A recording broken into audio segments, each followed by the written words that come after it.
Welcome back to Football Pundits, everyone, and to this edition of the Transfer Center.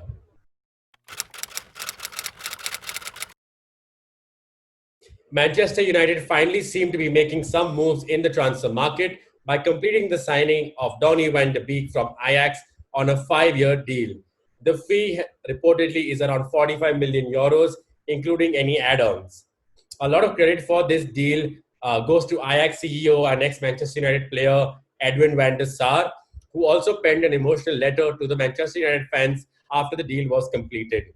Ajax has been known to have one of the best youth systems in the world, with the likes of De Jong, Van der Beek, Ziyech is what we've seen only in the last couple of years. Very interesting to see how Ziyech and Van der Beek will perform in the Premier League this season. United fans will also be hoping that the swiftness with which this deal was completed within a week is how United will complete the rest of their transfer business by finally completing the Sancho saga and hopefully adding a new centre back and left back as well. Why centre back? It's because Chris Smalling is on his way to AS Roma. Apparently, the deal is just one step away from being completed.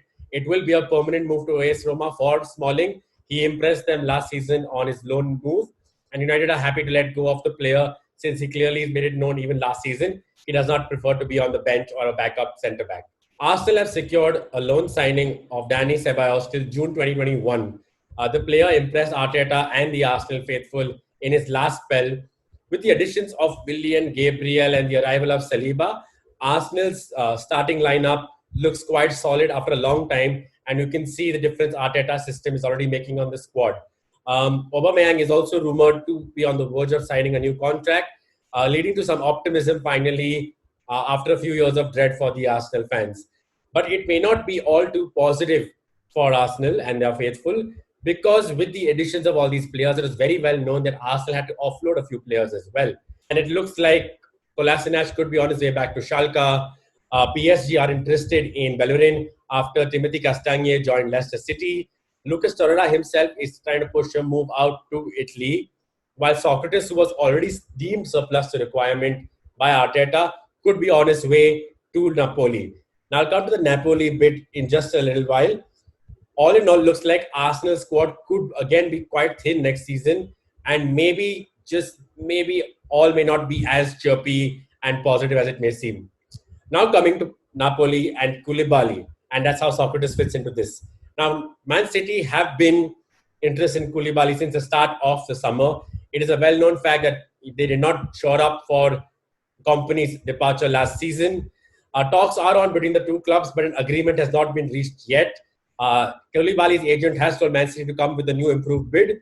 The amount Napoli are rumored to be looking for is around the 75 million euro area, and the deal should ideally be completed before the start of the new season. If Koulibaly does move to Man City, though, you could see 3 out of top 5 centre backs playing in the Premier League next season, along with the likes of Virgil van Dijk and Harry Maguire. Moving on to Everton now and Carlo Ancelotti. He clearly has proved to be a decisive factor in securing the signings of Allen on a permanent deal from Napoli for about 25 to 30 million euros and the loan signing of James Rodriguez. Those two signings, along with the possible or the imminent signing of Doucouré for 25 million from Watford, really makes this Everton side look very, very threatening. Clearly, the lure of playing for Ancelotti is too much for these players to reject. And if you're the chasing pack for the top four, that is Arsenal, Man United, Spurs, and Chelsea, you would be looking over your shoulder at Everton now if you didn't already have to worry about Wolves. Very, very exciting times indeed for Premier League fans to see these kind of players all playing for the Premier League. Talking about the players to look out for in the Premier League next season, could Leo Messi still be on his way to Man City?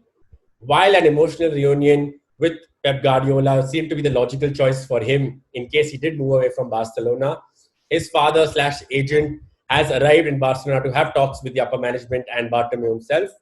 It does look like what most people anticipated, that Messi will see out his contract with Barcelona and leave for free next season. However, Barcelona might not want that to happen and instead might consider slapping 100 or 150 million euro fee on their prize asset, just like Madrid did with Ronaldo and Juventus. The 150 million would go a long way in Barcelona's rebuild. And if you are preparing to start from scratch, you'd rather start preparing for a life without Leo Messi as soon as possible than start a partial rebuild and having to do it all over again from scratch next season. I'm sure Ronald Koeman would prefer that too. Tough decision because it's Lionel Messi after all, arguably the best player in the world. But hey, football eventually does move on from everyone, right? And on the topic of Barcelona and a player who's definitely unwanted, Luis Suarez. He is rumored to be being chased by Andrea Pirlo to join Juventus, where he feels he can fill the gap, or where Pirlo feels he can fill the gap, which was vacated by Higuain on Pirlo's insistence. A front three of Suarez, Ronaldo, and Dybala does seem like the most attacking unit you could see in the Champions League next season. And with the fact already being trimmed off Juventus' midfield, the wages don't seem to be a concern either. So interesting times ahead. We can't wait for the new season to get started. That's all from this episode of the Transfer Center. Do make sure you hit subscribe on our channel, hit like on our videos, turn your notifications on. We'll see you in the next episode. Cheers, guys.